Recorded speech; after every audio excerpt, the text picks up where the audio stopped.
lihat siapa yang dapat tiket gratis, coba. Ayo. Di dalam snackboxnya coba dilihat ada yang dapat tiket enggak? Oh, ibu ya, dapat tiket gratis. Berada di snackboxnya. Tiket itu bisa dipakai dari Bandung ke Palembang atau dari Palembang ke Bandung. Pakai menggunakan Sari-Haru.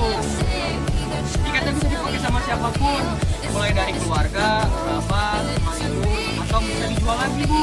Bisa dijualnya buat teman ibu misalkan. Ini harganya murah, ini murah itu tiket promo, itu bisa dijual lagi.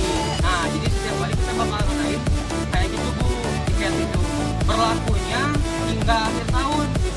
Jadi tahun ini aja, terakhir berarti Desember, bisa bisa dipakai kapanpun. Nah, itu aja sih infonya. Jadi buat ibu yang itu yang dapat tiket itu bisa dipakai sama teman ibu atau keluarga atau siapapun ya. Atau bisa dijual lagi bu, bisa dijual lagi. Cuman kalau dijual ke agen nggak bisa, buat teman-teman ibu aja gitu. Bisa dijual lagi. Buat sekedar info, jadi kita mengadakan kegiatan ini setiap hari, setiap pemberangkatan. Sedangkan Sari-Haru pemberangkatannya setiap hari. Mulai berangkatnya jam 1 ya. Terima kasih ya.